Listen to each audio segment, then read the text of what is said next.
All right, I'm live for you guys here. Um, Probably won't be too long. It is late, but I'm trying to work on something for my blog, and I guess there's a part of me that said, why not just go live and talk about it with the audience? If anyone shows up, of course. What's going on, everybody? Christian Ballard here, Ballard Sports Media, coming at you live. I know it is Monday, um, or I should say midnight. It's actually Tuesday, fixing to be Wednesday. It's midnight Eastern time, um, and I figured I'd go live for a little bit just to talk some sports with y'all, of course. But I want to hear from you guys. If you're watching this back, comment down below in the comments section. If you are watching live, pop in the stream or in the live chat. But I'm trying to write this article for my blog, and I was just kind of curious what you guys would think. What did y'all take away from this past weekend in college football? I'll tell you one thing. It is not an offensive era. And if it is, we're taking a year off. Because there was some good offense this weekend. There was also some crappy offense this weekend. It was 10-3 in the Georgia game. Oh, well, Georgia and Clemson are built on D. Don't give me that. I'll go ahead and start with that. I'm not even going to try to rant, but I'll tell you that was not because of the defenses. DJ looked like he didn't know how to throw a football, if I'm being straight honest with you. I'll start there. JT and company, I mean, there was a touchdown by them. Now, Clemson, I do believe, does have, what I would consider a hell of a defense. But ultimately, I don't even know. I don't know where to begin. Now, the Bama game surprised me in a way. I mean, I'm not too surprised, but Miami didn't put up as much of a fight. And I said this on the stream last night or whenever I was talking with a Miami fan on here, Traveling Fools, and we were talking. De'Aaron King was not 100%. Admit that.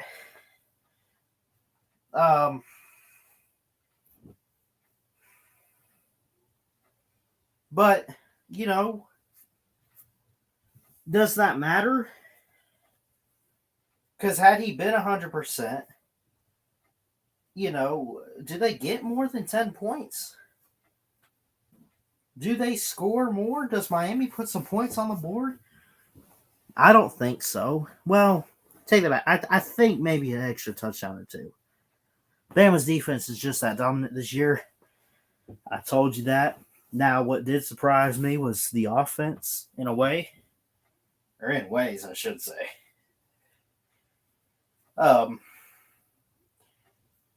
So,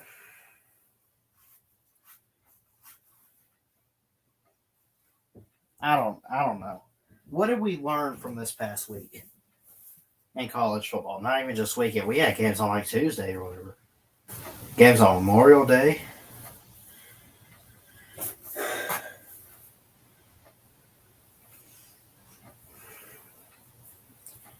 I think that DJ, who going into the season is the Heisman frontrunner. Now, the odds are in favor now. They're looking at, they're on. I'm not saying this and throwing smoke. I have seen a lot of people high on Bryce Young. He put out a great performance against Miami, who does, I do believe, has a great defense this season. I'll say that. But that being said, that should we define going forward Um, like, should this weekend define the season? No, of course not. It shouldn't. Let me share this with you. I don't want to share audio. Okay. Again, hope everyone had a great day. Hope your week's off to a good start. I had I had algebra and English today. But look at this. Now there's a couple blowouts. 30-22. That's a close one. Nebraska. Fresno State shut out UConn. Is that a surprise? I mean, UConn's not. They are a women's basketball school. UAB has defense 31-0. Ohio State, Minnesota. We saw that the other night. A shootout type of game. I say there was quite a few defensive games. That really happened on Saturday a little bit. Okay, here's one. I'd say, South Florida couldn't do anything. Shutout 45-0. 27-17, New Mexico over Houston Baptist. I mean, I don't know what to make of those games. But, here. Virginia Tech and North Carolina. Now, Sam Howell is supposed to be not the top quarterback in the draft class, but one of the top guys. They bring in Ty Chandler, who was a transfer out of Tennessee. There's quite a bit. So, he had 10 carries for 66 yards, Ty Chandler. Sam Howell got flustered in this game, threw 3 interceptions. UNC was shut out the second half, or the first half, I should say. It was 14-0.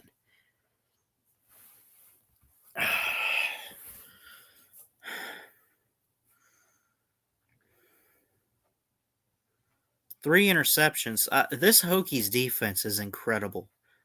And you could say, they played at home. They didn't really. I don't want to hear that stuff. I don't want to hear it.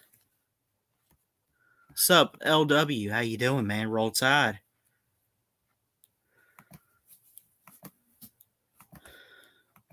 I guess I'll post the StreamYard link if anyone wants to hop on. Feel free to. I don't care.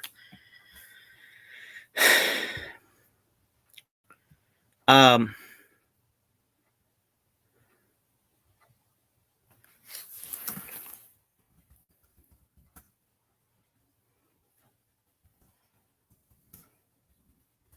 mean, where was offense this weekend? But this is what I want to see in football. Okay, you can't say much about Kansas. Probably one of the worst, probably the worst Power 5 team there is. South Dakota, I don't know what to make of them. But 17-14, right? You have that 31-10 or 28 with Charlotte and Duke. That's a reasonable score. Duke, I don't know if they want to open up with a loss. But I mean, still, look at this. Iowa State's in the Big 10, or Big 12, I'm sorry. Always mix that up. I don't know why. Right?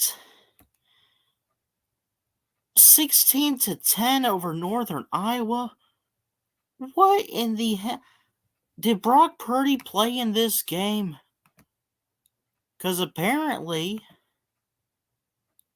Will McElvin at Northern Iowa was the best passer.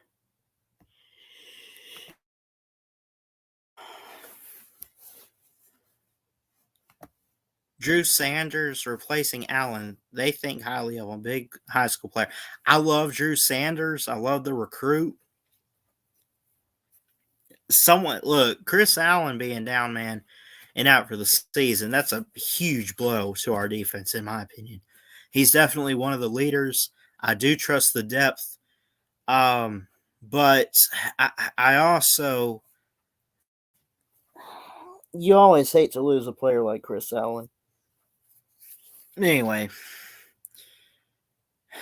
getting back real, real quick. Now, I don't know what this is. First off, Northern Iowa. This was in Ames, by the way, at Jack Trice, right? And you look back on it, Iowa State was favored by 28 and a half when the game kicked off. Right? They were favored by 28 and a half. The over under was set at 50. Let me share this with you. Let's go to the Northern Iowa State game summary. Okay. Right. Look at this. 2 turnovers for UNI. Okay. Only 335 yards for Iowa State. I don't know. Does UNI have a defense? I mean, even if they do, UNI, Northern Iowa, is. I mean, they shouldn't be competing with a Big 12 team like this, let alone an offense like Iowa State, who's got a lot of hype. And if you're wondering where UNI plays, they are in the Missouri Valley Football Conference. They're in Division I. They're in FCS, the Football Championship Subdivision. But they're in the Missouri Valley Conference. Okay? MVFC. They play with other teams. You have like Missouri State, North Dakota State, Northern Iowa, South Dakota State, Western Illinois, Youngstown State. So, I mean, and those are. See, when these teams play each other, it's always great to watch. They're not necessarily nobody teams like Indiana State or Illinois State. They're not nobody. But, I mean, let alone, it shouldn't be for Iowa State. What's Again, going on, Ballard? what the hell? Who is this? Jacob. Yep, Hey, we what's up, want Jacob? Bama, Ballard. We want You don't want Bama. Bama. You don't want this smoke. You don't What want smoke? us. You What don't want smoke? this smoke. You better, Hey, you but better pray for, that was better a. pray for Bryce Young in that Georgia backfield, because we're Hey gonna eat man, him I'll alive. say you guys had a great win against Georgia. I gotta stop talking. Overall, what you saw out of these games this past weekend, I saw a lot of like even Wisconsin and Penn State was only 16-10, and Penn Well, State upset on the road. you know what made me really happy about this weekend? What? I think defense is coming back. That's what I'm saying. I've been saying all off season. How crazy is it though? Because I didn't say Yeah. this last off season, but I said it this year, and I said I prefer hard hitting, big stops, turnovers, forced fumbles. Like I prefer a little bit more defense. And you could be right that maybe defense is coming back, but I would still agree that now it's too early to say that because this was only week 1. I expect like Bama's got Mercer next. We're gonna blow them out like 55-10. And I think the offense is going Oh to my lord. progressively get better. I think the offenses like Georgia, Clemson, Bama, Oklahoma, Whoa. I think they're going to get better. Okay, yeah, this thunderstorm is so bad that there's water coming to my house now. Uh-oh. I don't think anything's leaking. I think it's not flooding or anything, just a little bit of water, I think. Yeah. Anyways, what I was about to say is, I mean, people are saying some people were saying that Georgia Clemson game is bad, and there's another half of people that are saying it's a great game. And I mean, I think it was a great game, honestly. Really Oh, close. no. Listen, the games that we saw this weekend were not bad. Like that Virginia Tech 17-10 over North Carolina. That was not a bad game. All it Yeah. was just it was low scoring, and it was kind of a letdown in a way because we hyped up Sam Howell, and they brought in who they bring Ty Chandler from Tennessee, who I think is still a pretty good back. Like we hype up North Carolina to win the Coastal and make a good run and all this stuff. They're going to have one of the best quarterbacks in the draft next year, and Howell. They're going to have this receiver, that receiver. That like they're going to have some good offense, and they're going to put some points up and compete. They lost to not that losing to Virginia Tech is bad. And that's a big question I have is was this a fluke by North Carolina or is Virginia Tech maybe that good? We'll see going forward. But I mean 17-10, it's just not what we expected Yeah. for a North Carolina team. Well, what about 10-3 for Georgia Clemson? I didn't hear any predictions say Georgia's going to beat Clemson 10-3. I didn't hear that. Well, okay. Now Clemson has that kind of defense. Georgia has that kind of defense. But then again, that's one of those games where you just look at the quarterbacks and you look at the offenses And and how hyped up this game was. You'd at least not like a 55-50 like the Rose Bowl or whatever a few years ago, but somewhere median scoring like a 38-31, yeah. somewhere in the middle, and you meet them halfway, get some good defense in there, but bounce back, throw the ball deep, and put some touchdowns in there. Mm-hmm. I You mean, see that. It was 10, like you said, 10-3. one Holy team, hell. one team that's going to prove a lot about defense this year is Georgia. Because I agree. if their defense shuts down every offense, then people are going to be talking about next off season has defense come back. Now, my issue is Georgia going to hold Alabama to 3 points? I don't know. That would seem very impressive. So I think our offense needs to get a little bit better. I would agree. There's a lot of offenses that need to get I better. mean, Let's be honest. if we hold Alabama to 3 points, there's some issues that offensive coordinators all around college football need to fix because I don't think Alabama's offense is that bad. Get held to 3 points, but Yeah, I would agree. I mean Alabama would probably at least score 3, maybe 4 touchdowns on Georgia, maybe less, but I mean I think they're going to score a little bit. See, I like you had some nobody teams play that nobody was going to watch those games, so you look at it and say, who cares about it?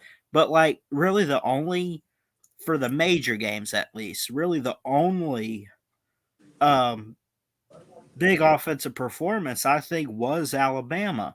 Now does that I mean, Well, I kind are of we set up for back to back here? Ohio State had a great offense performance too. I That thought was like 45-38 or something. I 30. forgot. Yeah. And Oklahoma, they played okay on offense. I mean, they almost lost to Tulane, so Yeah, major man. issues over there. And I'm starting to Yeah. feel I'm starting to feel a little bit embarrassed by what they're doing because I called them the best team outside the SEC, and look at what they're doing now. But they might get better.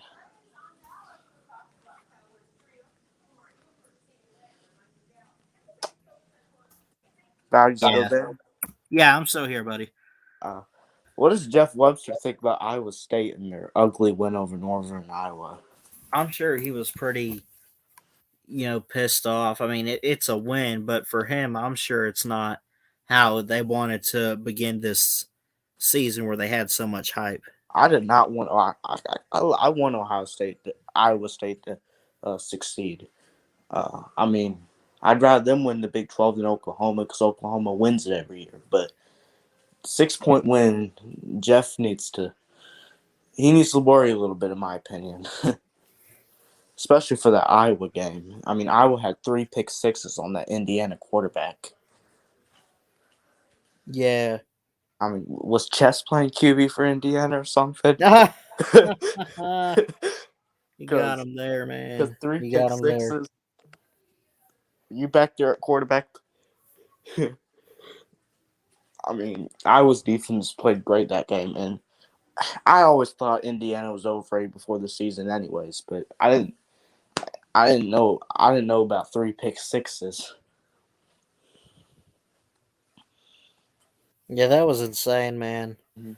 And I remember when Jeff told me that I was stupid for saying UCLA was gonna win in a blowout against LSU, and look what happened. They did, pretty much. Yeah, I'm gonna keep my eyes on the Bruins. Also, Oh, who I'd you like think the next coach at LSU is gonna be next year?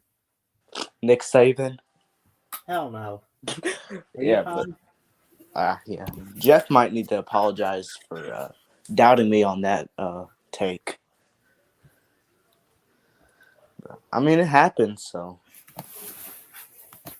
And I think he picked us. And, you know, Jeff Webster, uh, I love him on the channel, but, you know, I didn't see why he got so upset at my take on that. Yeah. I mean, listen, I think he's a little bit salty about Georgia, to be honest. He went in the Chess's comment section after the Clemson game and talked about how Georgia's going to get blown out by Bama because of that offense. How this isn't a great win and all that. So I went down and replied to him. And I was like, I mean, we beat a top 3 team, and I think I said a couple of other things, probably about Bryce Young getting killed by Georgia's pass rusher. Georgia. Yeah. Bryce Young? Are you talking about DJ? No, I'm talking about how Bryce Young's gonna get killed by Georgia. We're not playing this year. Well, We're not probably on the not. schedule. Well, we probably are, but Oh, and the SEC title? How do you know Missouri won't sneak up in there? how do you know A&M won't? Ole Miss, look at that defense, right? Ole Miss, Right, they got a right, defense yeah. now. They got a defense now. Yeah, man. And speaking of that defense, that I was really impressed by that. For Georgia? No, Ole Miss. Oh, yeah, dude. Yeah. That just tells me that Lane Kiffin's going to make this team a really good team in the future, and they'll probably win the West a couple of times, and maybe the SEC. Didn't Ole Miss, they had a pick six or two in that game, didn't they? 4 targetings, I know that. They had their opportunities for them, and that's at least if you're Ole Miss, you want those chances where, when you're you want those opportunities if you're Ole Miss. You want to improve. You have the offense down flat, but you don't know about your defense. Even if you don't pick a quarterback off, you want those opportunities where you say, "Hey, we had a chance, and at least we're looking for that."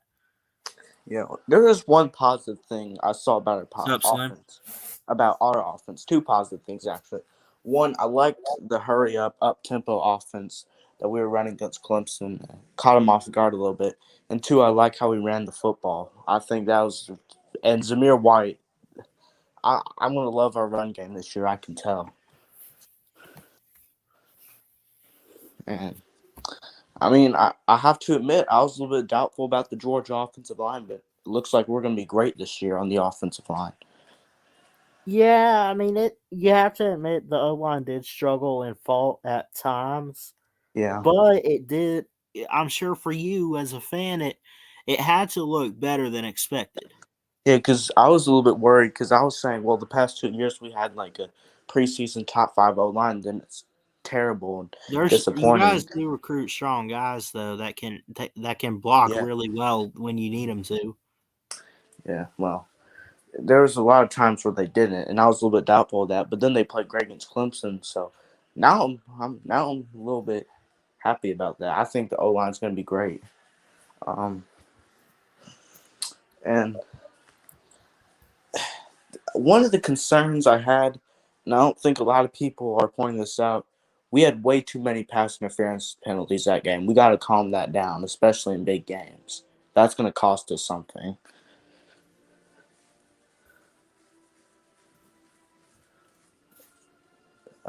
Keely Ringo did not play good at all, and that is his first game, but still.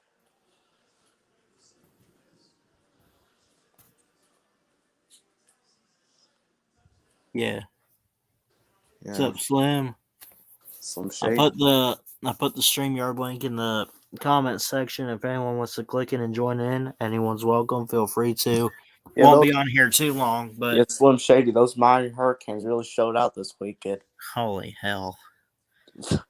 I think Bama's a great team, but let's just be honest. Roll I feel down like Miami's Tide. a little bit worse than a lot of us expected them to be. Yeah, I expected a 31-21, but when I saw that it was 44-10, Wow. holy cow, man. Bryce Young We was owned throwing him. passes out there like he was playing 7-on-7 He football. looked like he had been there before. Well, And he didn't play any meaningful snaps last year. He didn't have an off season. I mean, he had it this year. But man, he looked like how he did when he was at Mater you Dei. know, and people are talking about how he could win the Heisman this year. And honestly, I agree. He's playing great. My only thing against that is he is a sophomore. We don't see many sophomore Heismans, but That's true. I think other than that, he's going to be a great candidate for the Heisman. Him and Spencer Rattler. He might be. What's up, Slim? Okay, before a UGA fan runs his mouth too much About Miami? let's have Kirby get something better than a 2-5 record versus top 5 teams from the regular season. Okay. All right, let's have Miami get better than maybe one division title in 15 years. Oh God. Actually, at least they're. I mean, but I don't tell even me know. something. Tell me something. What's the difference between Miami right now and Georgia from 1984 until 2000? Nobody cares. Nobody cares. Miami's got a more Georgia's recent a lot better national right title. now, and that's all that matters. Miami's got a more recent national title, Jacob. I mean, that's fair. Okay, a 2001. Miami's got 5 more recent national titles. Okay, and all those 5 national titles mean nothing today, just like Georgia's. So I don't get your point. When you're comparing the two programs overall, it kind of does in a way. Hey, when's Miami's last top 5 win? Let's just be honest here. 2017. Who'd you guys play? You beat a 27. You beat a top 5 team in 2017. Yes, we beat the number 2 team in the nation. Really? They probably fell off after that too, didn't they? No, they didn't. That's why they were the number 2 team in the nation, because it was already more than halfway through the season. They were number 2 in the playoff rankings. You didn't beat Oklahoma or Clemson or Georgia and Alabama. Those are the 4 teams that made the playoffs. We beat the number 2 team in the nation. Who? Fraud Notre Dame. We beat Notre Dame that year too. Yeah, and we beat them a lot worse than Georgia did. Yeah, and we also made the national title that year and won the Rose Bowl. Came to figure, right? And then what? 2nd and 26. Well, that wasn't Miami, was it? Miami was over here losing the Orange Bowl.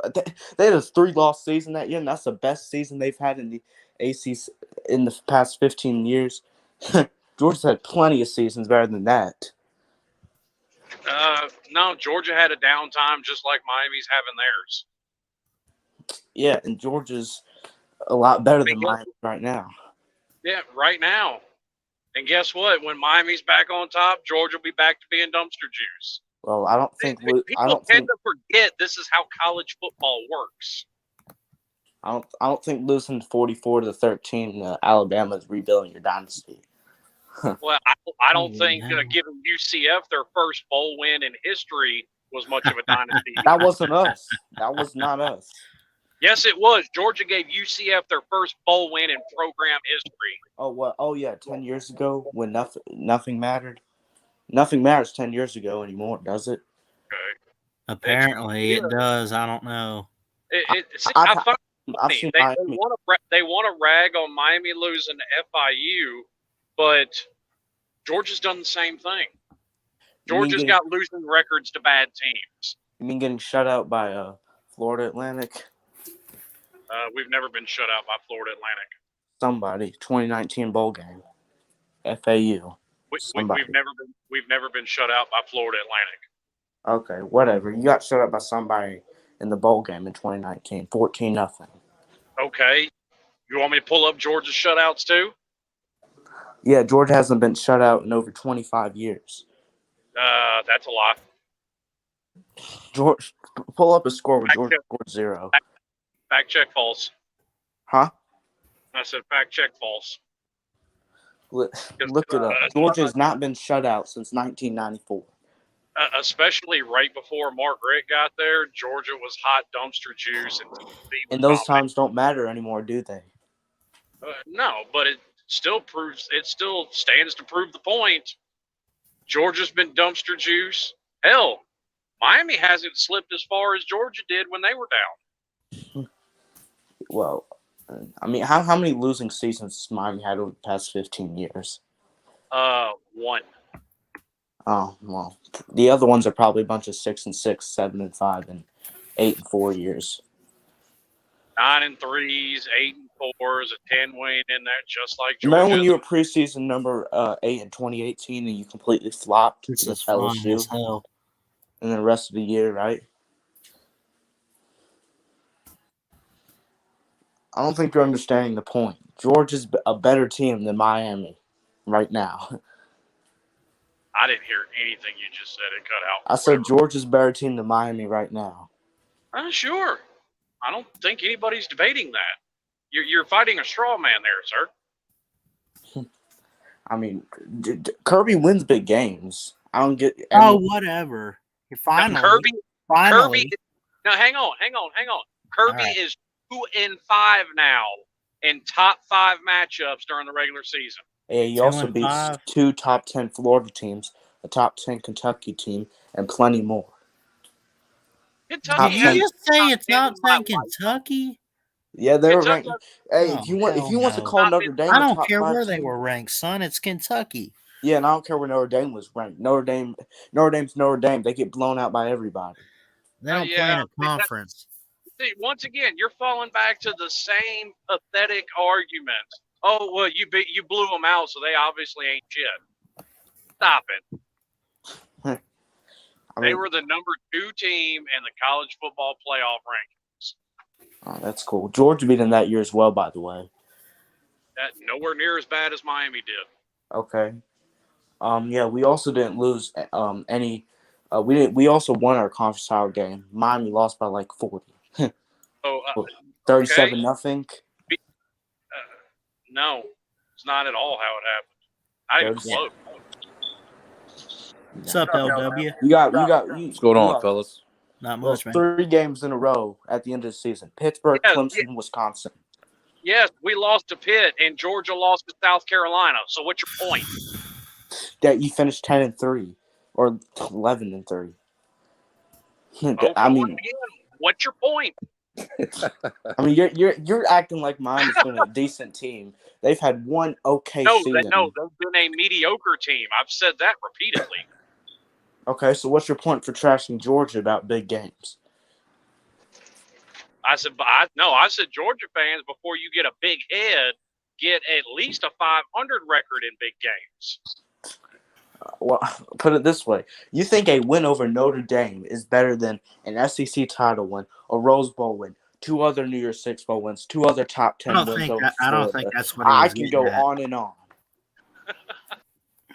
I don't even know what to say. Y'all keep fighting. Carry on. It's not much of a fight. He's making himself look foolish. How am I making myself a fool? Because I'm clearly proving that Georgia's been a much better team than Miami. Okay, that's not the argument. That's not the argument at all. What's the argument? You're constantly trying to compare Miami and Georgia, and I said you need to get at least a 500 record against top 5 teams. We beat one about 3 days ago. I think we're okay. Yes, that was Kirby's second win against top 5 teams in his tenure during the regular season. Okay, and yeah, what else? Yeah, we beat a top 3 team. It was a great win. Just because it was the second top 5 win doesn't take anything away from the win. It was still a great win. Once again, I didn't say it did. I said before y'all get a big head and think you're the greatest thing since sliced bread. We're not. Kirby Georgia has not been the greatest program, but I mean, we're one of the top 5 over the past 4 years. You're one of the top 10 over the past 4 years. Probably top 5. I mean, I don't understand how we're not one of the top 5 programs over the past 4 years, but I mean, I would consistently put Ohio State ahead of you. Okay, that's fair. Oh my God, let's go. Like I said, they're consistently top 10. Now, whether it's right there at 5, 6, maybe 7 1 year, okay, consistently top 10 is still a fair argument. Yeah. I mean, even in the Rick era, Georgia was still top 10 a lot. What is the argument y'all are having? Well, he brought up that Kirby was 2-5 in top 5 games. I said before Georgia fans get a big head, Kirby needs to at least get a 500 record against top 5 teams, and all of a sudden it turns into Georgia's better than Miami. No shit. Exactly. That's not the argument. Yeah. That's what I said. Right. Yeah, well, you started arguing back about Miami and their 2017 season. So no, you said Miami can't even beat a top 5 team, and I said Miami did. Okay, we'll put Miami against a top 5 team right now. Like who? Like anybody. Clemson? Choose any. Oh, you said. I'm sorry, not Clemson. You said top 5. Yeah, not Clemson. Well, they just faced. What?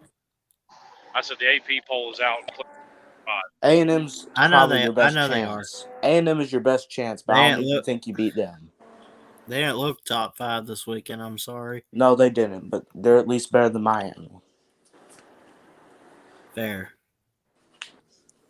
I mean, listen, I'm not going to put an 0-1 team in the top 5. Clemson deserves to be, honestly, probably farther down, in my opinion. I think you still would you still keep them in the top 10 at least somewhere? Yes, I would, but okay. I wouldn't keep them in the top 5. And is A&M a top 5 team? No, but they're 1-0. Clemson's 0-1. Yeah, I respect that.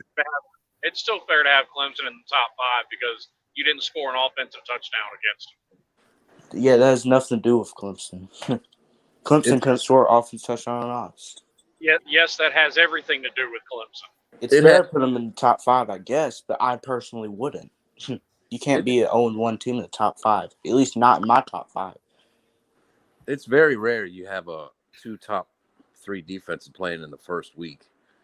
It is very rare. It's very rare for defenses to still dominate like that at all, even the best defenses. Yeah, the first game of the week, injuries on both sides.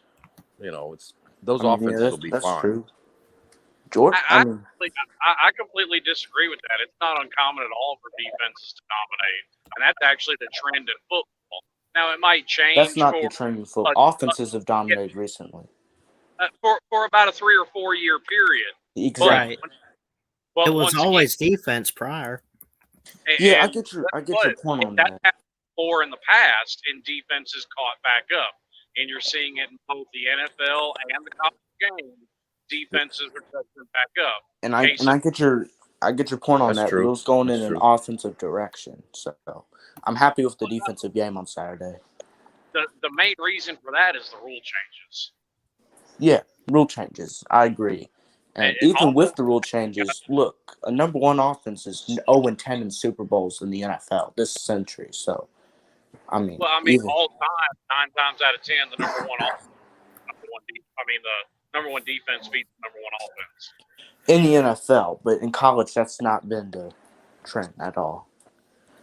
No, I think it's just the pendulum swinging back at this point is all it is. Yeah, I think defenses are catching back up. I think they figured out the offensive schemes, and I think they're catching back up. But and they recruit different. I don't know. Is Georgia going to be able to win games 10-3 every time and win the Natty? No, I don't think they can do that. They're going to have to develop some type of offense to do that if they want to win the Natty. Now, I said this last night on Lou's show. I said during the regular season, I said your offense isn't going to be a problem. UAB. I agree. those are top 5 team, you're rolling the dice of losing again. And that's the thing. I mean, I don't think we can hold Alabama to 3 points. And if we can, then that's a huge problem for offenses in college football. So we got to develop some type of offense between now and the SEC title. Even if we don't play Alabama, honestly, we still have to develop offense. And, speaking of which, and I noticed this during the Alabama game, I don't know. LW, how old? What's that? I said, how old are you? 44. Okay, so you're old enough to remember those. Am I crazy? But that Alabama-Miami game, I mean, they were straight up calling the K-gun, the 1990s Jim Kelly Bills offense, 2-back offense all game. Oh, yeah. Yeah, I've seen that. Yeah. I saw that. And that's what's kind of worried me about Bill O'Brien. I mean, Sark kind of used the middle of I don't know how much y'all watch the NFL, but Bill O'Brien runs a 20 to 30-year-old offense. No modernization at all. Yeah. I was trying to tell you. It didn't look like that on Saturday. Well, you're maybe Nick seeing Saban's at least on Saturday it didn't look that way. Well, I mean, you don't see it too many times, running 3 verticals from your own 6-yard line. I mean, that was just a busted play by the Miami guy. I mean, by the safety, I think it was. Slim Shady's right. Georgia's going to have to develop something the next time they play a top 5 team. That wasn't even a busted play. And if you noticed all night, minus a play here or there, I mean, they were sitting in a soft zone all night. Yeah, Clemson was. Miami was, and you've got a Miami defender out there guarding nobody. That's why Alabama receivers were able to get open like they were. And I'm sitting here scratching my head watching the game. I'm sitting here scratching my head watching the game, going, "Why are y'all not saying press man?" Well, that's what Clemson was playing a soft zone. That's why Georgia was throwing it short and all that. And Kirby explained that in his press conference. So that's one reason why, but still got to develop something. Well, Slim, I thought what Miami would do, because Bama's safety Helms didn't play that game, and we got this kid Daniel Wright. Well, he's been there for 4 years. We've had 2 sets of safeties twice already come in, younger guys, and take his spot. So he's second string for a reason. And this is where a guy like Gregory Russo, forget my pronunciation, but you guys know who I'm talking about. That Miami defensive end, he would have helped a lot in this game, because then you could have kept some Miami defenders back to defend the pass. And that first drive in the second half for Miami, that's what they should, when they kind of attacked a little bit further down the field. Yeah, I mean, people don't understand. Because Daniel Wright, he's good for 2 or 3 busts a game. And there was a couple plays there where he was lost. And I thought that's how they should have started out, instead of screens and trying to run up the middle and all that stuff. I'm sitting here scratching my head going, okay, you're trying to beat Alabama by running up the gut and screen passes. But they had what? You had a drive to end the second quarter and then 2 consecutive drives in the third quarter where they just marched right down the field on that defense. Look, I understand what y'all saying. Is Miami a worse team than Bama? Yes. But they could have played that better. I don't think they're 27-0 worse at halftime than Bama. They could have coached the game better. They could have played the game better. They're not that much worse than Alabama. Yeah. And I said that. Me and Pete were talking about it on Lunch Money last night. I said the problem with that game is the game plan they came into the game with. I mean, all off season, because I was talking about it all off season. You didn't use De'Aaron King the way De'Aaron King needed to be used to win that game. In the third quarter, there's no shame getting blown out in the third quarter. Nick Saban reassesses his team and blows you out. But in the first half, Miami should not have been down more than 14 points. Yeah, they just went into that game with a bad game that didn't give them a chance. And that's why I still stand by. I think Miami will probably run the table the rest of the way, because Miami's a much better. I don't know about that. I feel like they I think they go 10-1 the rest of the way, and they'll finish 10-2. And that's very possible. I mean, it's always hard to predict where you're going to have a whoopster in the season. Yeah, I mean, almost everybody has one. In a game like that, it's going to show Miami where they're at, what they need to improve on. I mean, anybody, like they were talking about the overreaction on Lou's show. I mean, oh yeah, Miami's not going to, that's not going to happen every week. And I mean, if you look at their schedule, they're going to win a lot of football games. My thing with Miami is this is Alabama they're getting blown out to. This is not LSU in 2018. Like, that was concerning when they got blown out by LSU in 2018. This isn't as concerning. They can fix things and they can go 11-1 or 10-2, and they're going to play Clemson in the ACC title. And Clemson looks down right now, so maybe they have a shot. I mean, you never know. I don't think Clemson's in any trouble whatsoever because name the other top 5 defense they're going to play outside of probably Miami in the ACC championship. I think there's a very low possibility Miami can win that game, but I do too. I'm not saying Miami would win it. What I'm saying is Clemson's going to run the table, and much like Georgia, they're going to score on most of their schedule at will. And I made a bold prediction before the year that Miami would beat North Carolina and win the Coastal. And I'm kind of a little bit worried about that prediction now. I mean, I know North Carolina lost too, but listen, look. And Ballard's heard me say it. North Carolina's winning the season way over. Yeah, I'm worried about both teams. But here's the thing: are we really going to sit there? And I mean, you look at it.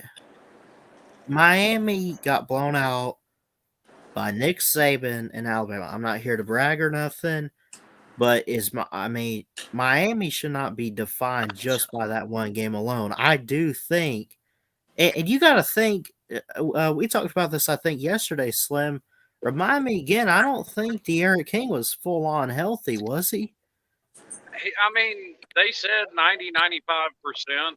I mean, yeah, at 100%.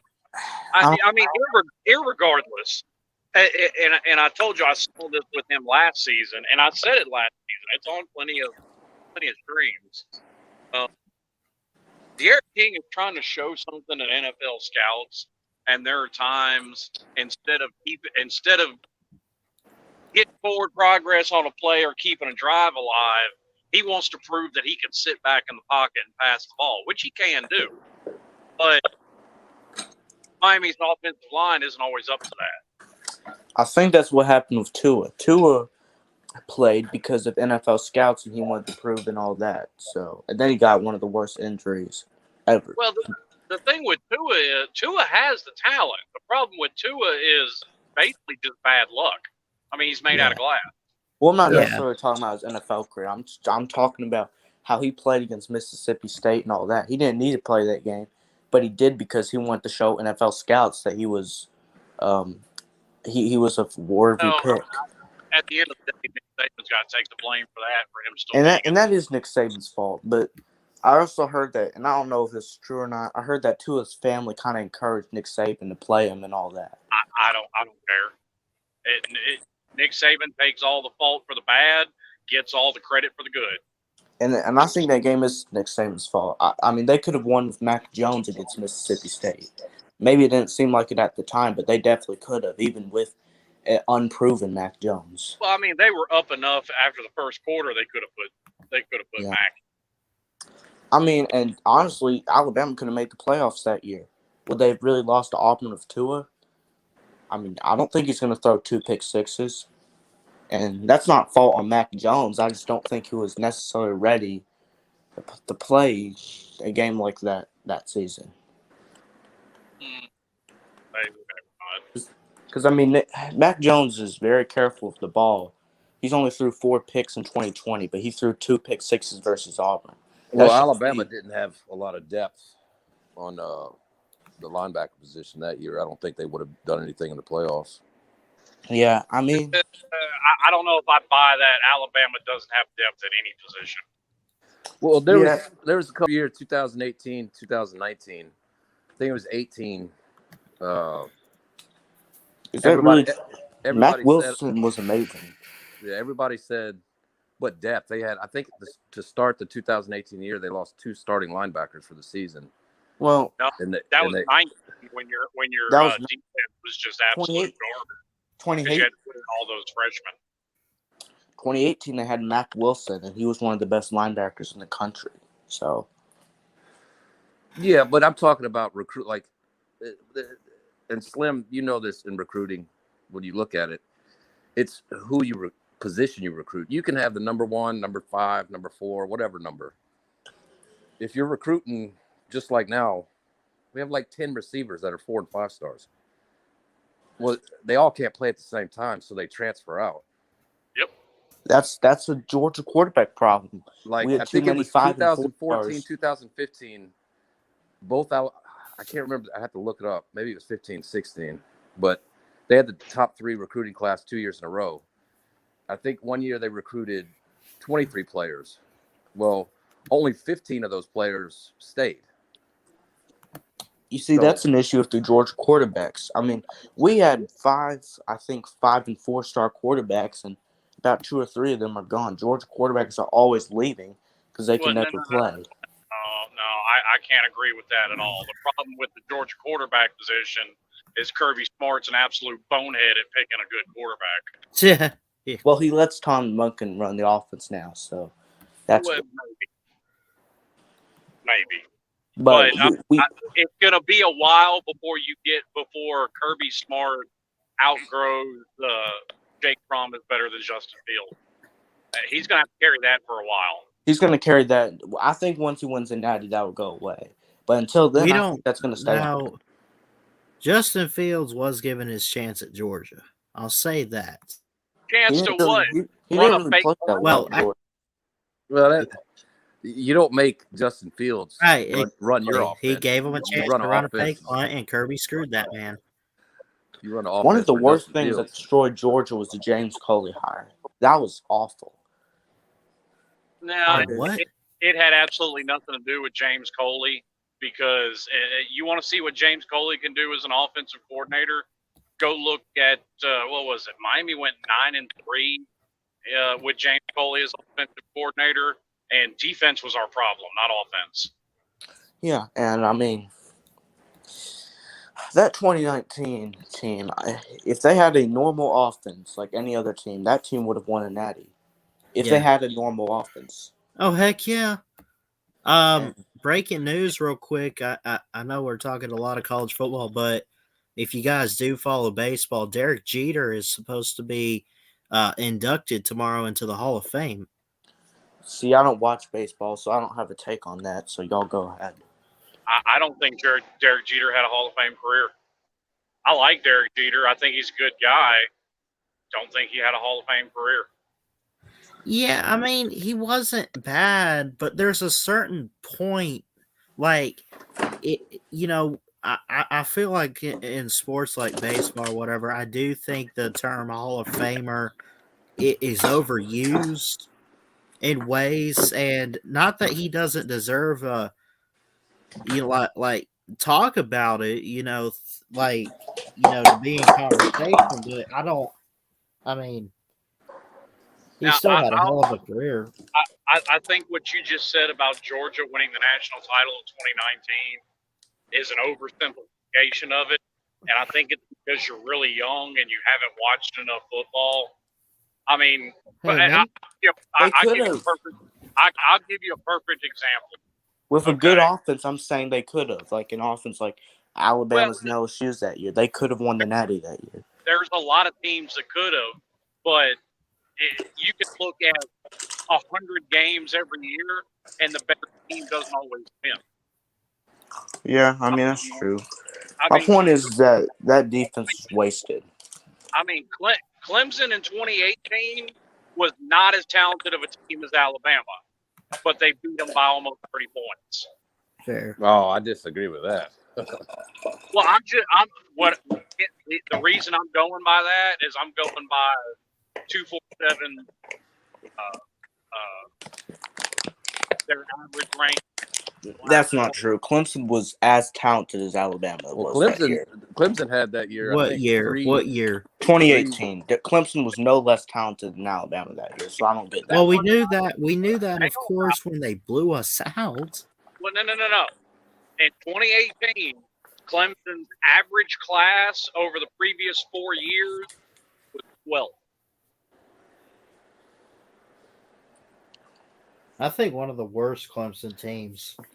Well, Clemson's defensive line that year, 2018, I think 2 of them went in the first round. And one Dexter Lawrence was one, and Wilkins went to the Dolphins. I mean, that's pretty. It was Dexter Lawrence and somebody else. I'm not saying that they weren't talented, but I'm just you have to set some kind of standard, and just going by that standard, Alabama was a more talented team. Now, did they have lower ranked guys, 3-star guys that had developed into something better? Yeah, you see that all the time. Well, that year, I was the only Alabama fan. ESPN was saying that was the greatest Alabama team of all time. I laughed at that all year. They had, they were giving up 25, 30 points a game to teams they shouldn't. And they had Patrick Surtain, a true freshman. On the other side, they had Trayvon Diggs. Trayvon Diggs went out for the year early. Put it this way. And this guy who came in for it, I knew all year they were going to get blown out by somebody. They almost lost to a Georgia team that lost to LSU by 20 points. That in its own right, and should say that. You talked about in when we beat you guys in that SEC title? Yeah, 2018. Well, that Georgia team. Oh, Jalen came in and saved his ass. There's no way around that. Yeah, that was one of the best SEC titles ever. One of the best games ever. Now, as a Georgia fan, that was not. But in reverse, I think 2016 Alabama was better than Clemson when we lost on that. I think the best Alabama team ever was last year's Alabama team. LW, you see it. Every year when Alabama gets on a roll, ESPN starts in with this is the greatest Alabama team ever under Nick Saban. I don't watch ESPN. That's yeah. I don't either, but they're not the only one. Fox Sports does it too. Yeah. I'll watch Skip and Shannon because I like Shannon Sharp's takes on a lot of things. Yeah. But, one trend with Alabama over the past, in Nick Saban's time, is that the game's only really remembered when Alabama loses. When Alabama wins. That's the reason I said Miami could come in and compete and possibly put themselves in a position to win that game. Because, you see Alabama lose to somebody pretty much every year. Yep. Yeah, it's not a shock for a less talented team to come in there and beat Alabama. It happens pretty much every year. As great as Nick Saban is. Thank you, Slim. You proved my point. In a 15-year period, Nick Saban's only went undefeated 2 times. As great as he is. This whole Bama never loses. Listen. Bama loses all the time. I'm telling you, I might agree with Chess. I don't know if it'll be the Ole Miss exactly, but, man, someone's getting us this year. We're not going undefeated again. Well, that's a trap game of all trap games. And I'm not trying to be right cocky before here, at A&M. I'm not trying to with the last 2 Ole Miss coaches, but what Ole Miss gives Alabama hell. I'm not trying to get cocky here, but I feel like Georgia's 1 year and then Bo Wallace 1 year beat them. Well, I think Ole Miss. Ole Miss beat them 2 years in a row, 2014, 2015. Ole Miss beat them 2 years in a row. Yeah, 2014. Chad Kelly, Laquan Treadwell, DK Metcalf. One thing's going to happen. They're going to be looking forward to the A&M game on the road because everybody's saying A&M's going to beat them. No. And they're going to flip up. Now, one thing I'm going to say about Georgia is with Georgia's schedule, I feel like Georgia's probably going to go 12-0.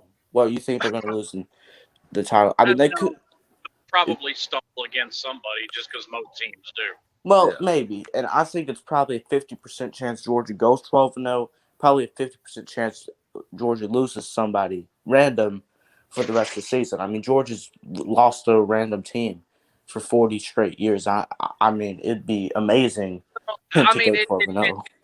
The same principle that I just said about Alabama, they pretty much every year they lose to somebody, applies to every. I mean, Florida's never had an undefeated season. Well, I mean, yeah. It's hard to go undefeated. It really is. I mean, especially nowadays when you got to win 15 games to go undefeated. Yeah. I mean, if you put it in these terms, I mean, Georgia. What was I going to say? Oh, my bad. Oh, yeah, I know. I was going to say I put Alabama on upset alert against Ole Miss. I think Georgia's on upset alert against Missouri. Nah. Well, I mean, you always have to look at a rivalry game. Florida, That's true. Regardless of what you think of them this year, it's a rivalry game, and weird things happen. I saw a what was it? It was either 8-4 or 7-5 Miami team lose to Florida State with James by 1 point. Yeah, and I think rivalry games. That's true, and I think Georgia-Florida, I would put that game on upset alert, but I'm not going to because Florida beat us last year. I feel like we're going to want revenge, and I think Georgia's going to try to dominate Florida as much as they can. I mean, because we lost them last year, that's why. Well, and I mean, here's the thing, and I've heard this out of Georgia fans, ones that have tried to put Kirby on the hot seat. And I've heard this out of Miami fans. Oh, Kirby got out-coached by Nick Saban again. Well, no shit. Kirby's been a head coach for 5 years. Nick Saban's been a head coach for 30. No shit, he out-coached. I mean, yeah, no shame in getting out-coached by Nick Saban. I mean, any coach in college football history could get out-coached by him. He's the greatest coach ever, but... No. You don't think Nick Saban's the greatest coach ever? No. Oh, Lord. Who is it then? He's in the top 5, but I mean, not he's even not top even 3, Slim. Not even top 3. I'll put him right there. Give me top 3. Okay, well, who is the greatest coach ever then? If it's not Saban, who is it? In my opinion, it's Tom Osborne, hands down. Not even close. Tom, as good as this run that Saban has had, Tom Osborne had Nebraska in national titles from the 70s to the 2000s. See, and Saban's won 7 national titles, and he's not the greatest coach ever. It's not all just in rings. Rings are part of it, yes. But I say this in whether you're talking about LeBron and MJ or you're talking college football coaches, it's not all about rings. What? Tom Osborne in a 25-year span won 3 natties. Saban's won 7 natties in a 17-year span. So I think Saban's only been not 17 years. I think Saban's only been a head coach for. I mean, Barry, you hearing this? He's saying Saban's not the greatest coach ever. I think Saban's been a coach for 24 years, hasn't he? Well, it's close to 30, somewhere in the 25, 30, right in there. I think it's 24. In the past 17, 8 years. That'd be a third of his seasons. Well, a little less than third of the seasons. That's pretty good. Well, I was looking at it as he's had 7 natties in the past 18 years, but yeah, he's coached. I mean, Saban's in my list. Saban's somewhere between 3, 4, or 5. He's right in there, but he also not even number 2. Total wins matter too, and he's not even coming close to touching Bobby Bowden or Joe Paterno. Well, they also coached a lot more years than. Like, what were their win totals at 23 years or 24 years? What he's at now? I can't believe when I'm here. Saban's not the greatest. I finally found somebody who doesn't think Saban's the greatest coach ever. I think he's in the conversation. Like I said, he's somewhere between 3, 4, 5. I'll take that. Don't you think too, with the playoffs, and it's harder to win a national championship? It has a little extra. I think yes, but I think it's also kind of balanced out that And this has come from somebody who loves. Now, let me say this. I was watching Tommy Osborne in the '90s. I know all about Tommy Frazier and all that stuff. So yeah, and I do think it also matters that say what you want, and 95 Nebraska has a legit argument for the greatest team ever to take the field in college football. Yeah, I agree with that. I'd say they're probably top 3. 01 Miami, 95 Nebraska, and I'd go 2019 LSU. I try not to throw 01 Miami in there because it's a homer pick, but yes, that was an absolutely great team. Yes, come on, that's the best team ever. Just because you're a Miami fan doesn't mean you can't say that. Are we considering best coach to ever coach college football? Yeah, he's saying. Should it be based on how many championships or how many overall wins? Well, if it's overall wins, it's Eddie Robinson. I think both things have to be taken into consideration, Ballard. That's why I said, I mean, if you've got an argument for Saban to even be second, okay, I can see that argument. But I also championships, that 95 team, and then just the absolute almost 4 decades of dominance that Tom Osborne create with Nebraska. It's hard to top that. At first, let me ask you this. At first, I was a little bit confused with if Saban would have stayed at LSU after winning the national championship. Do you think he still would have run off? I personally do in the recruiting. Actually, I don't, because I think part of the reason Saban's as good as he is now is because he went to the NFL. Yeah. Well, at first I was a little bit confused when you said Saban was the greatest coach ever, but after a little bit of your explaining, you have a point now. You look at it from a different standpoint. You don't look at it from championships. You have a fair point, I guess you could say. Well, I mean, I'm looking at it right here that if you take championships into account, but that's not the be all end all. All right, you see, you got a point, I guess. You look at it from a different standpoint because a lot of people look at it as championships and nothing else. So. Yeah, but I think the people that just look at it as both wins, like he said, Eddie Frazier, I think that's a bad way to look at it too, because that's not taking everything into account. But I still think Saban's the greatest coach ever, and well, I mean, all this. So. I mean, people will be arguing about that to the end of time. I mean, Bobby Bowden didn't win. I mean, he won a couple, but he's obviously what he did. If I had a small school like that, coaches, he's definitely top 5. I'd say Saban 1, Bobby Bowden 2. I mean, no, we'll go Bear Bryant 2, Bobby Bowden 3. Well, look at this. If it wasn't for Miami, how many national titles would Bobby Bowden have? 20? And those field goal misses, you remember those? That's fair, actually. If Florida State had a kicker, I mean, there's probably two more on there. Well, if it wasn't for Alabama, how many natties would Kirby have? So you have to look at it overall. There's so many different, Kirby hasn't been a head coach long enough to even be in the conversation yet. Well, no, I'm not saying that. I'm just saying. He'll never be in the conversation.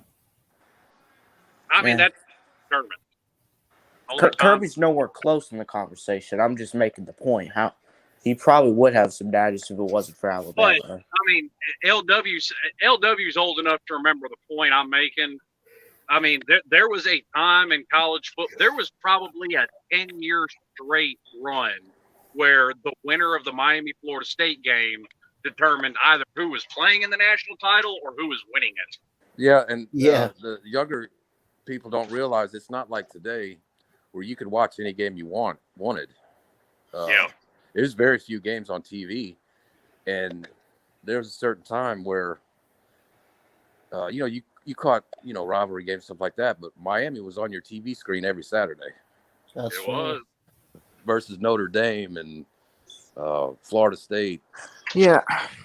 Miami is, I mean, those 5, they're a great program, and they had a great history, but they need to get back on track. And I mean, here's the thing, though, and this is something else I think you're old enough to remember, and this is a point I brought up a minute ago.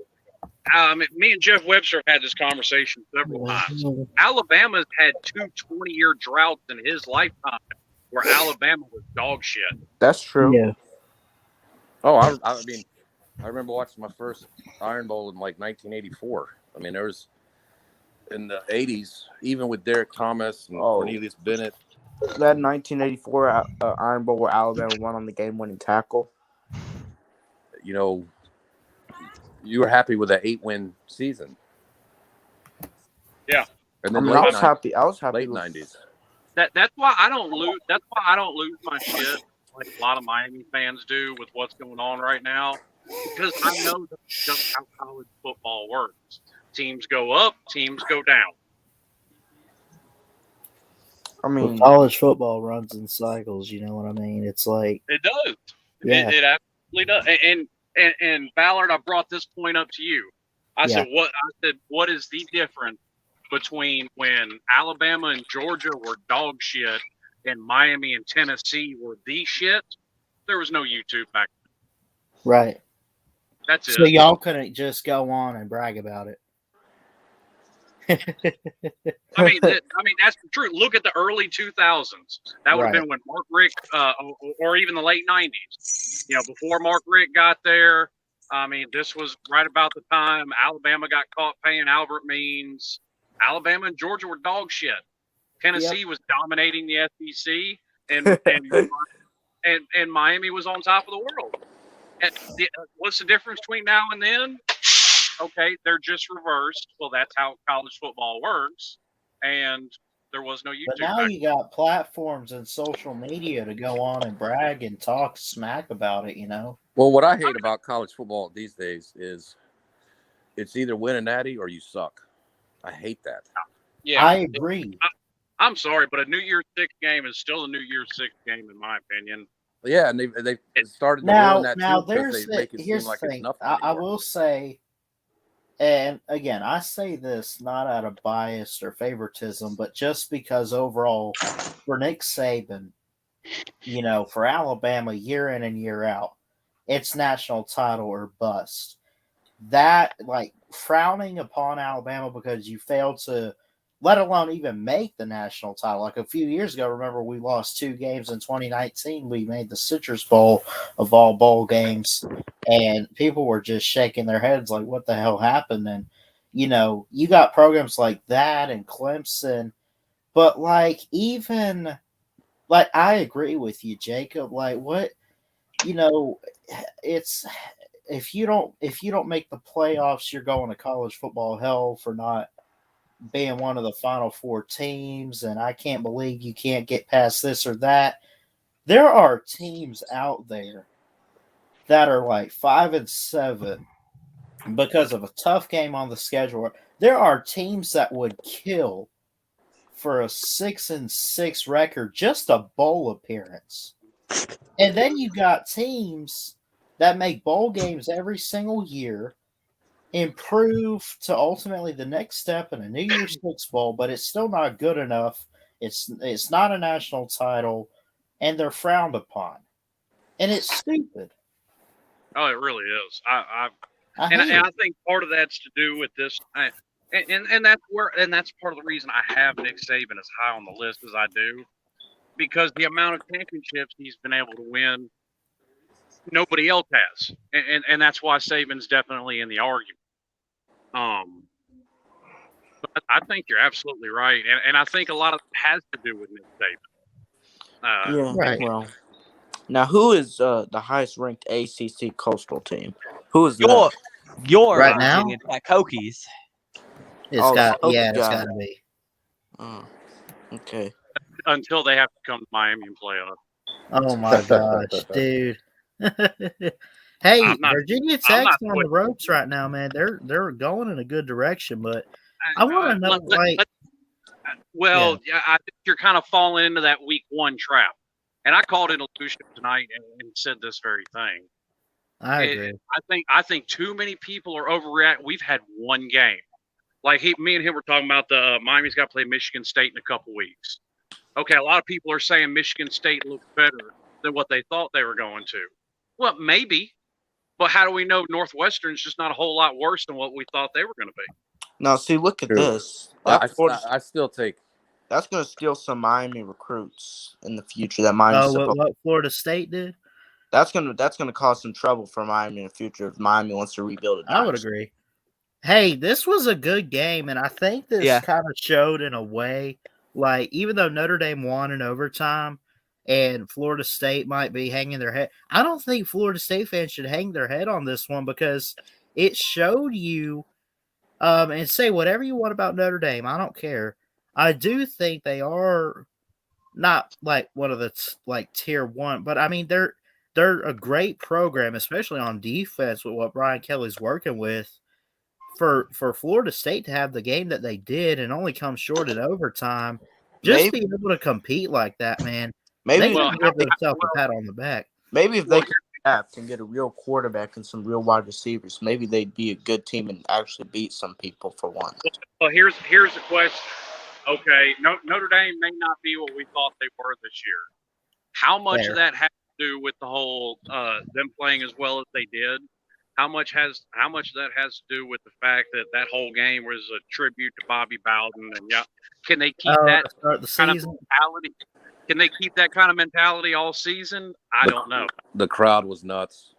Yeah. I think Mike Norvell's seriously building something at Florida State. Like I would agree, but I also think, especially now, like what Slim said with the passing of Coach Bowden, that's not even. And I said this on last night's stream that I did. That's not even just going to impact this program this year, but that's something that's going to impact them for the rest of time. As long as Florida State has a football program, the loss of Bowden and just, as long as whoever they have as the coach recognizes that and everything Bobby Bowden made Florida State to be. Now, it's never going to live up. Like, there's not going to be another Florida State coach out there that lives up to what Bowden did. But you could look at Florida State and say, maybe someone has enough courage and heart to, just get Florida State back to what it was a few years ago. Like they're coming off a championship, not even what's it been, 7 years, whatever. I don't think it's Mike Norvell. I think you're misplacing your faith in Mike Norvell. I respect that. Not to say he's a bad coach, but I live in Memphis. Okay, Mike Norvell was the Memphis coach after Justin Fuente left. Can Mike Norvell build a program? We don't know. He inherited a Memphis program that was already set, and all he did was not run it into the ground in his time there. Yeah. I mean, that's why I'm not set on Mike Norvell yet, because kind of like Cincinnati when they had Brian Kelly, then Butch Jones, and all Mike Norvell's done is not run it into the ground. We haven't seen him build a program up yet. Not saying that he can't, but right. I use the same argument for Ryan Day, and I put this on Lou's show a couple weeks ago. I said before we go calling Ryan Day an elite coach. Well, he was handed a playoff-ready team and then handed Justin Fields on top of it. Exactly. Let Ryan Day do on his own. To the point you're trying to make too, Slim, we talk about system quarterbacks. I feel like, in a way, and I'm trying to be careful because I don't want to put coaches down, but like you said, Mike Norvell or who am I thinking of? I don't know, but anyway, there are certain coaches that can coach a football team and a program, but some are not cut. Like Willie Taggart, I think screwed Florida State. I think he can coach somewhere. But I don't think he's cut out for what Florida State is meant to be. Willie Taggart has the ACC, for the Power 5. Ballard. Willie Taggart has a losing record everywhere he's been a head coach.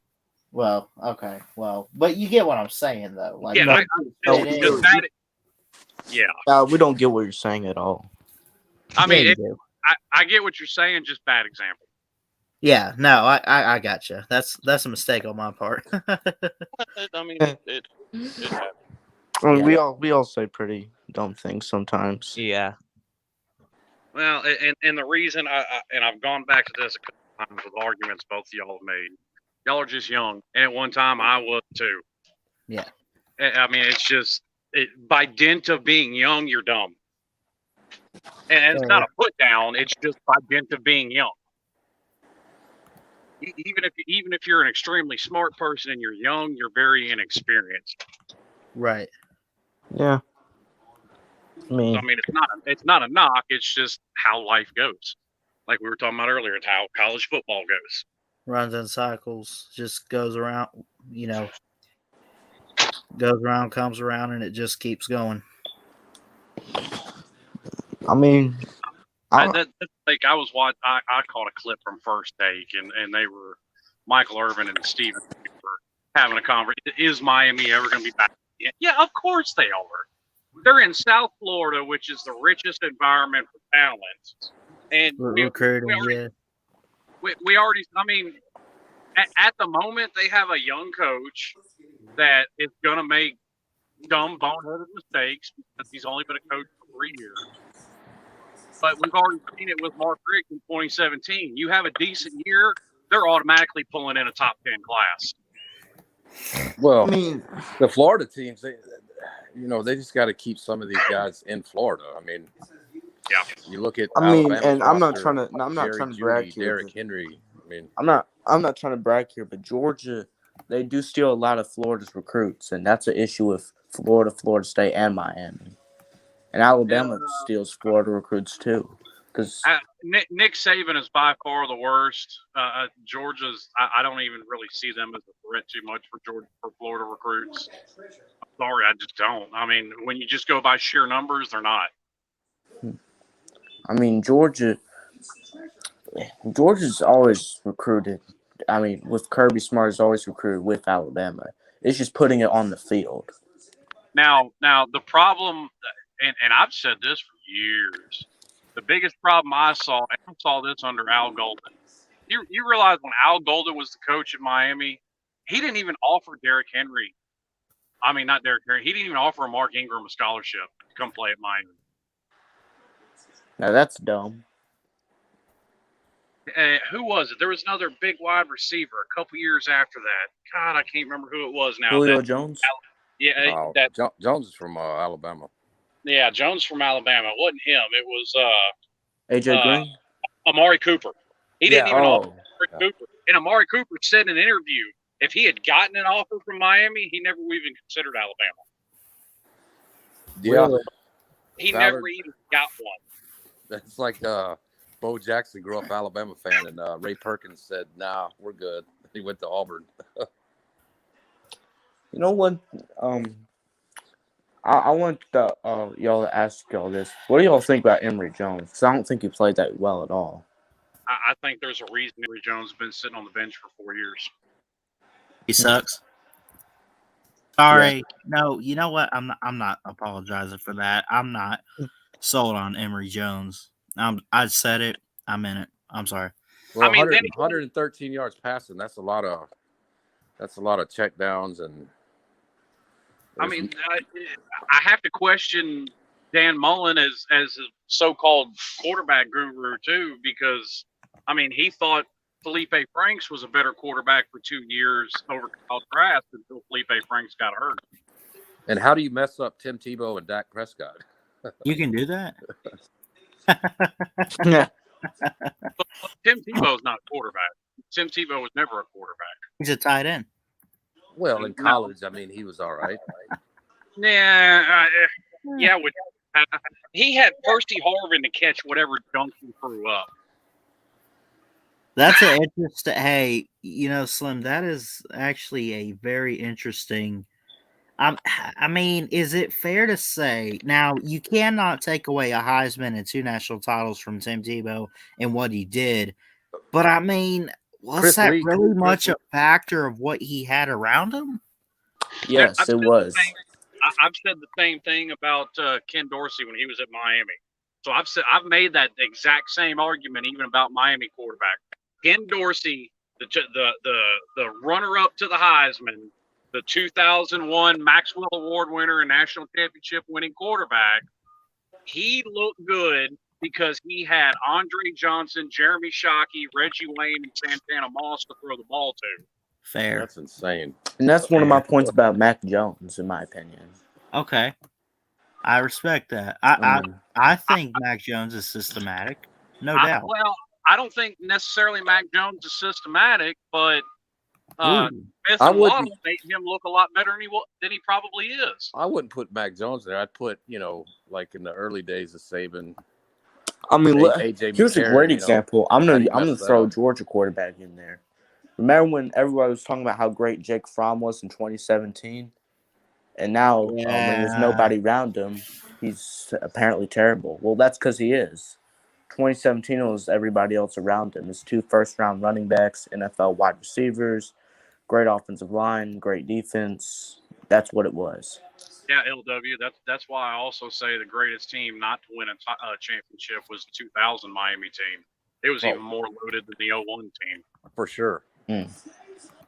I mean, everybody knows the names of the 01 team, but just when you look at what they lost from the 2000 team, they lost Dan Morgan, the leading tackler in Miami history.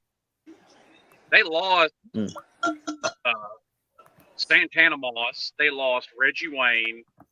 As great as Clinton Portis was in 2001, he never saw the field in 2000. That was Edrin James' backfield. Speaking of Clinton Portis, he just pleaded guilty to a fraud scheme. Nah, it doesn't surprise me.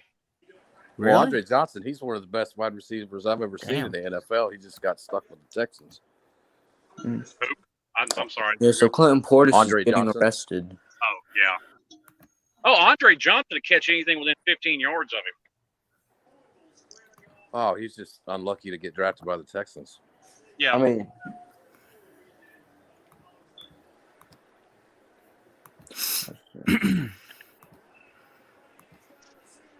wow.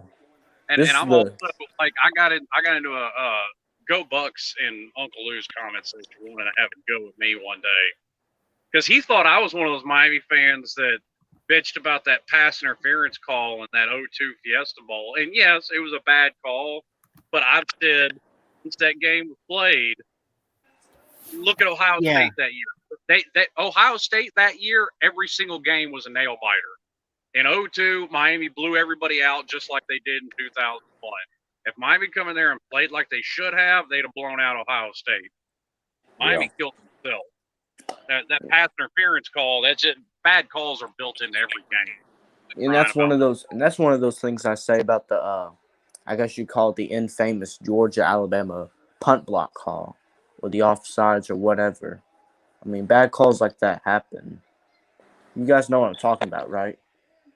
Well, like I said, bad calls are built into every game.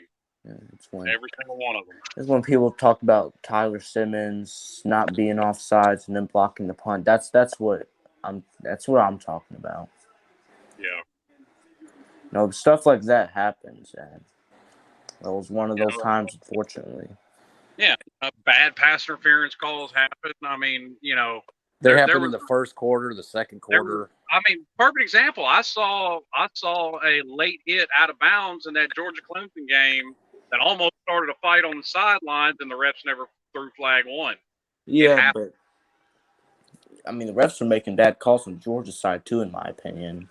Well, and I'm not saying they weren't. I'm just saying things don't get called or things do get called in every game, going both ways.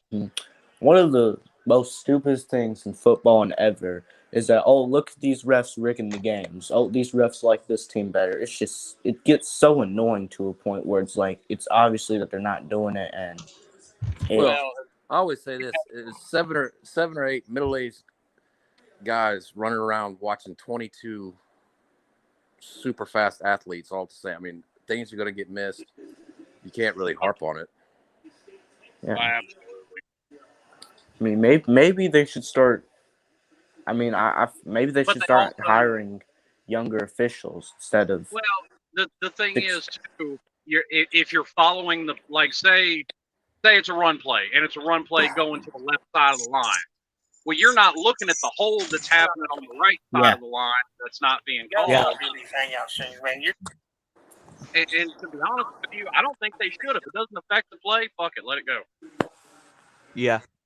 I kind of like the let it go refs. When it comes to a certain point, yeah, throw the flag. But Yeah. I think letting them play is a good idea too. Like if it actually dangers someone, then yeah, you should throw it.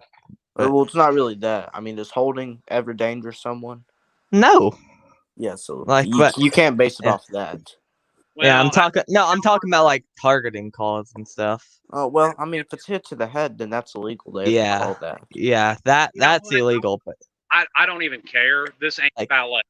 if you go to someone's chest, then it's not gonna hurt them, obviously. And I'll die on this hill if I have to. Targeting rules are going to kill college football if they're not careful. I agree. Well, I mean, I understand safety, but like I just said, number one, this ain't ballet, and number two, you're not consistent about it because every wide receiver and every running back in football leads with the crown of their helmet. exactly. But Yeah. So what are you supposed want to me to make a video about it? I'll make a video about it. do with the Clemson defender then? Let Zamir White truck him, or let Snoop Connor truck the Louisville defender? Are you supposed to be one of those guys who just let him truck you? Or are you supposed to actually try to make a play and actually try to make a tackle and maybe lean with your head because they're doing it too? I mean, Well, and at this point, you're seeing offensive players lower their head even more, just trying to draw a targeting penalty. yeah.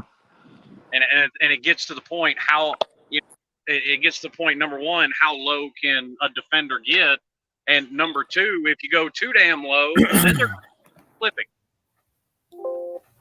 So I mean, if defensive players can't lean with their heads, then offensive players can't too. That's literally what they're going to have to do. damn it. I mean, do y'all agree with me? I agree that there are legendary in the game that would never survive in the game today. Oh yeah. If a defensive player can't head, then offensive players can't too. You just have to make it that simple. And I mean, you don't even have to go that far back. I mean, tell me how long John Lynch would last in a game these days. Who? Yeah. John Lynch? Oh, yeah. I was about to say, did somebody just say who is John Lynch? I misheard you. I didn't know what you said. Or like Steve Atwater. Ooh. I wasn't questioning who you're talking about. I didn't know what you said. I got you. Yeah. And hell, there's a homer pick. How long would Sean Taylor last in a game? That man threw every hit with bad intent. I mean, if defensive players can't move their heads, then offensive players can't move their heads. Just that simple. Or that should be the rule. That's my argument for it. Just be consistent. I'm going to say leading with the crown of the helmet. Throw the offensive player. My big thing is they need to go away from throwing players out. If you want to make it a penalty, fine. Whatever. But throwing somebody out is unnecessary. Yeah, that's what they need to get away from, is throwing people out of games. Especially in playoffs and title games and all that stuff. Yeah.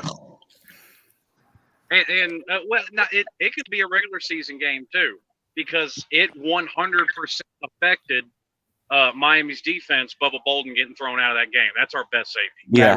Yeah. That's probably your best defensive player, honestly. Yeah, I remember. It is so aggravating because it's like you hate the rule, but then it's like, oh yeah, you have to do it because of player safety and this and this and this and this.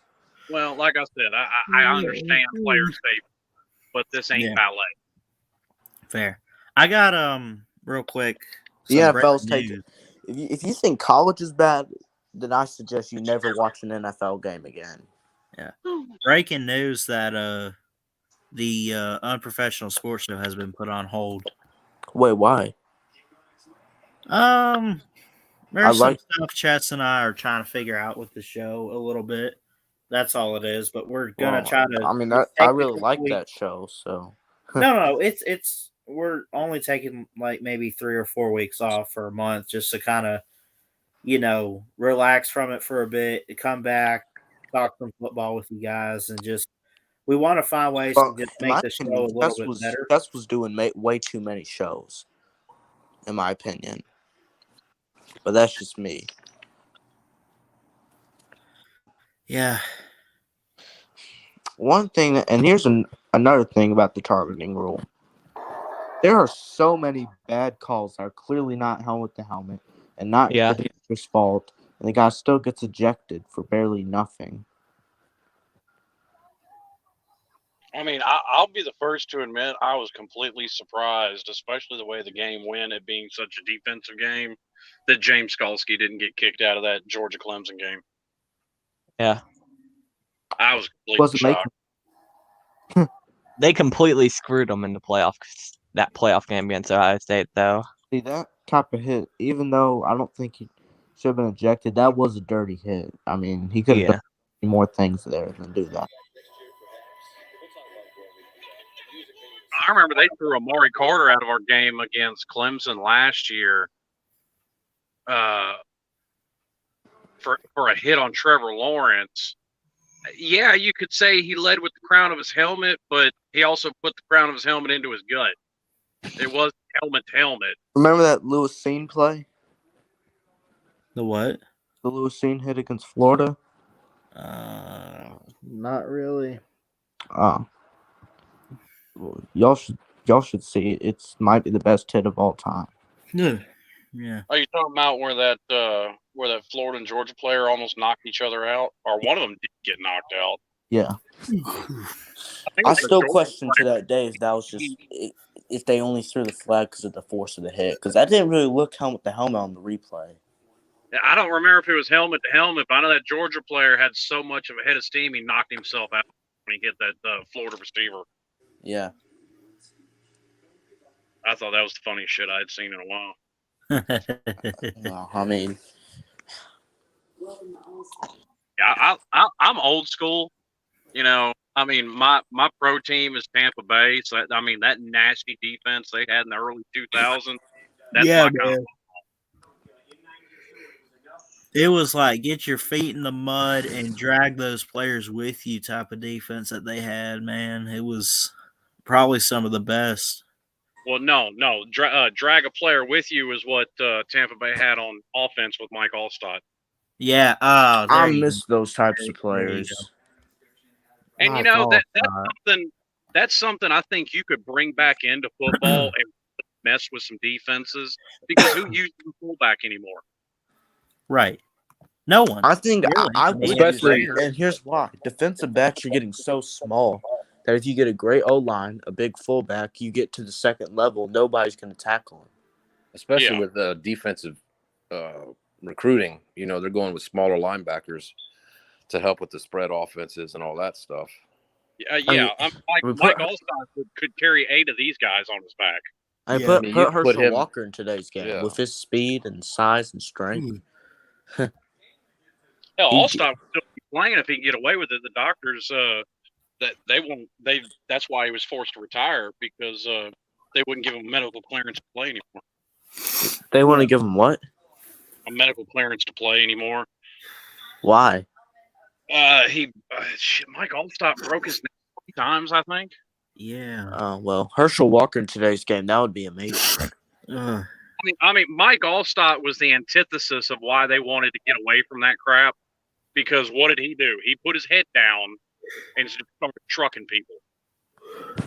And, I mean, that led to several injuries, which, you know, unfortunately ended up ending his career. I mean, don't get me wrong, he still had a very long career. I mean, it wouldn't have had much left anyway. Squidtard just said, "Ballard, no cussing on my streams." This is my show, son. Sit down. You better be nice to Squidtard.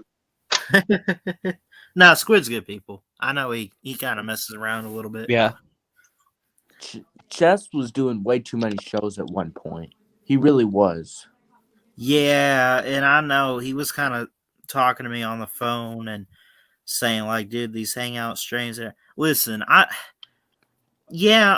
I'm gonna be honest. I might try to cut back on them, but I just love getting on here and talking sports with you guys. I love y'all. I mean that.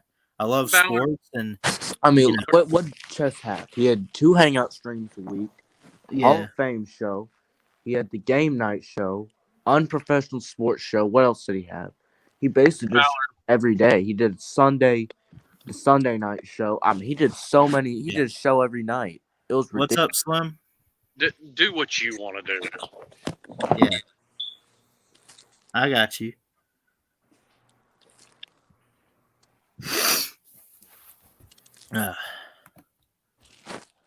Yeah, but it's all fine. We're gonna take a week or 2 off to kind of relax from the show, and then we're gonna get back at it. If anyone knows, Chess is making highlight videos now. I know D4 is. D4's been doing that. He does a hell of a job with it. The only problem with that is highlight videos before, but the only problem with doing those highlight videos is they're all instantly going to get demonetized. So if you're trying to make a living off YouTube, that's not the way to do it. But, I mean, D4's got a job. He ain't trying to make a living off YouTube. Right. And that's really the thing, too, is like, when I first started YouTube, I thought, like, you know, and it's not that you're trying to steal this stuff. You're just trying to do it to maybe get some views or entertain some people if you put highlight reels out like D4's been doing. All it really does is, I mean, yeah, it'll have like copyright claim, but it just like makes it to where you don't get monetized for that video. It doesn't like shut you down or nothing. Well, I mean, you have to like really. I'm in the middle of one of the great videos. I think it's gonna be a great video and has a song playing in the background and all that. And I'm gonna upload it to my channel soon. Yeah. It'll upload soon, but I mean, I've made plenty of highlight videos before. That Rocky Top video was funny when I made fun of Tennessee for that commercial. Anybody see that? I might have. It was like a Tennessee Bowling Green commercial, and then I put a little bit of Rocky Top to fix that. That's what the title was.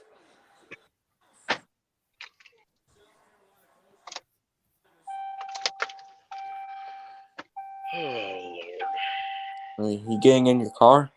Driving home? Yeah, I got to get the crap out of my work truck, and then I'm fixing to head home. Yeah. I'm fixing it's getting late. I'm fixing to try to shut this thing down. One thing I have about the SEC is I still got an hour's drive to get home, Ballard. For the old SEC, the best teams were Georgia, Alabama, Florida, and LSU. Now is it going to change to maybe Georgia, Alabama, Ole Miss, Texas A&M, and Missouri or something like that? I don't think it's going to be Missouri, but I mean, you can't deny that Texas A&M probably going to make it come up because whether you like him or not, Jimbo Fisher is one of the 5 best coaches in college football right now. Cool. I agree with that. I mean, he has a national title. Yeah, and listen, I think Kirby's definitely top 10, but I've heard, there's been a lot of this argument going on here lately. Do you listen to Rob? Yeah. Me personally, I have to put, there's 5 coaches that have got a national title. Those have got to be your top 5, whether you like it or not. National titles got to matter. I don't know. I wouldn't put Ed Orgeron there. I'm not married to the Ed Orgeron pick, but he's got a national title, whether you like it or not. That's true, but he had the one good year. I wouldn't say he's the top 5 coach. Well, fine. Then you can. An easier way to do it is break it into tiers. Tier 1's got to be, your 5 coaches with national titles.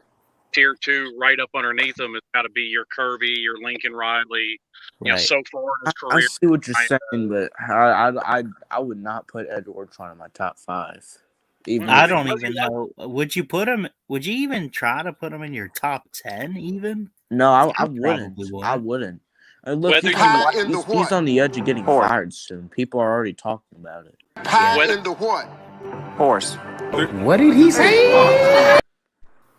whether you like it or not, there's 130 D1 Shout out coaches, to Snoop Dogg. and Ed Orgeron is one of the 5 that has a national title. Right.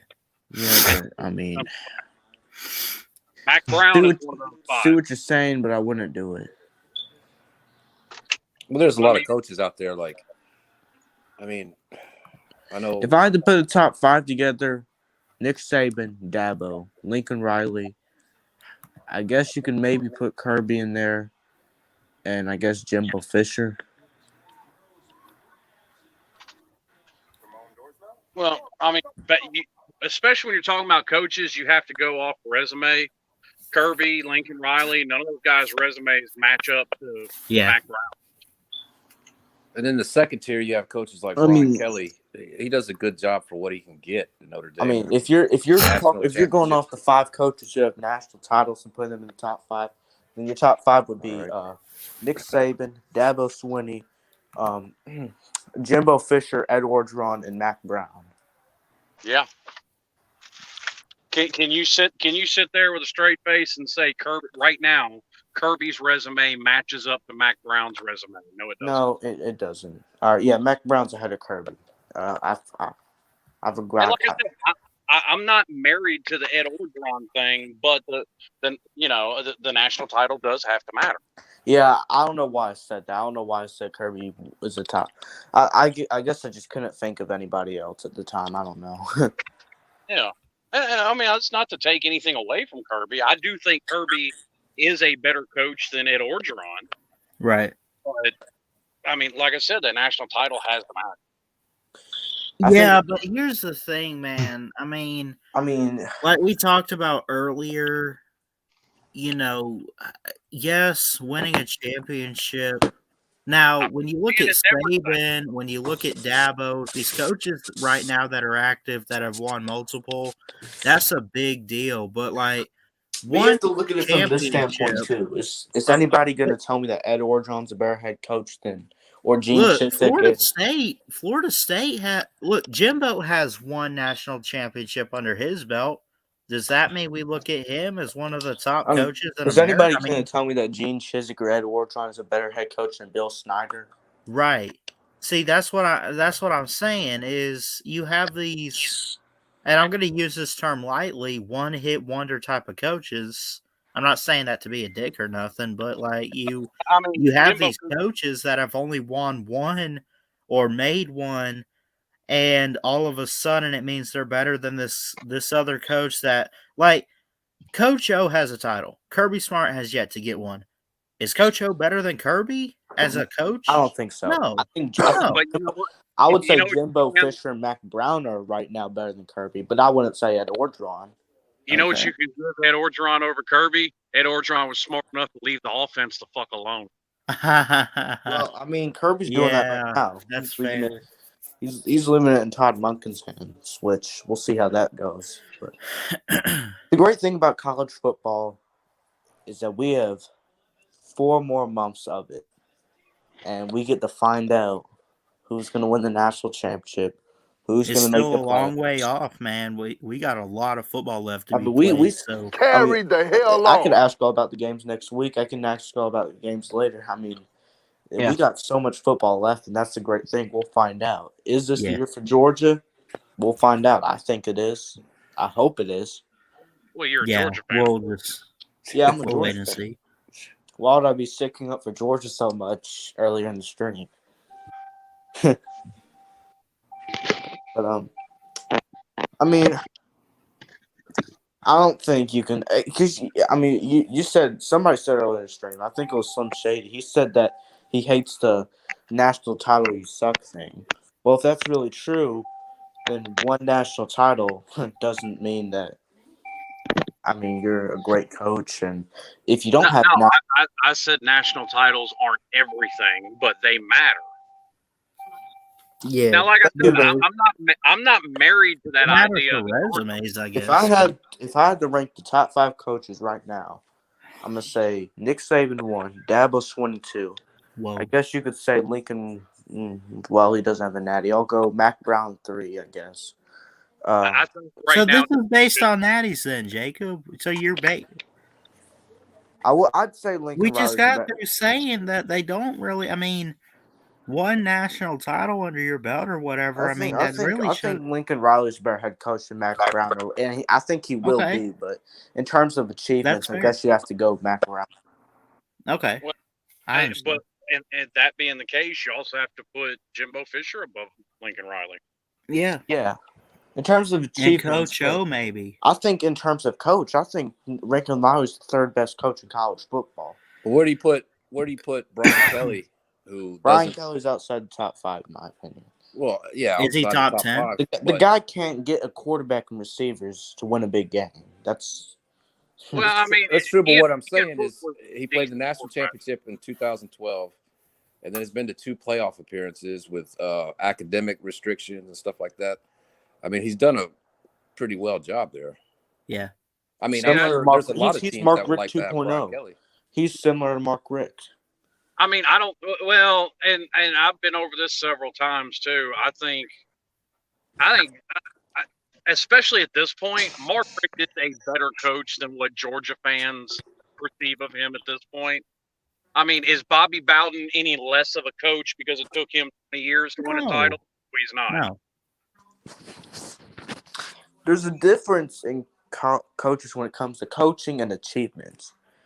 I think Kirby is going to be a better coach than Jimbo Fisher, but because Jimbo Fisher is a natty, he has more achievements than Kirby, so a lot of people say he's better and all that. That's the confusing thing when it comes to ranking coaches.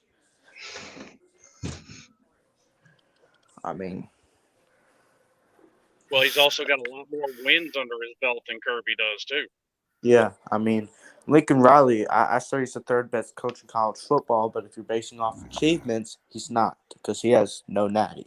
He's never been to a natty, which makes it even worse. Oh, That's he has, fair.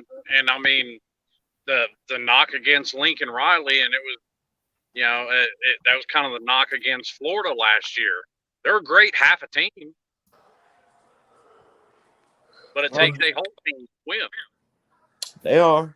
I mean, I'd definitely put Kirby ahead of Lincoln Riley. I mean, they play in 2 totally different conferences. Well, I would too, but in terms of achievements, it's close. Yeah. But Kirby is 1-0 against Lincoln Riley, so you can't always base it off that. Because is Kirby a better coach than Dabo because he's 1-0 against Dabo? No. Dabo has 2 natties. He's been to 5, and he's made the playoffs every year since 2015. He's been recruiting better for longer too. Yeah. And Lincoln Kirby's- Riley has what? Recruiting plays a role. Even during the fun fact about Clemson, even during the Mark Richt era, since 1999 when recruiting rankings came out, Clemson's never had a better recruiting class than Georgia on 247. Wow. Let me. Sorry, I wouldn't say you out recruited anybody when it comes to Georgia, but Yeah. Well, Listen, guys. I'm sorry. No, I was just saying it's getting kind of late. I was going to end the stream, but you can say whatever you were going to say real quick. No, you. I was just going to say, yes, recruiting matters. Obviously, I mean, you've seen it with Alabama. Yeah.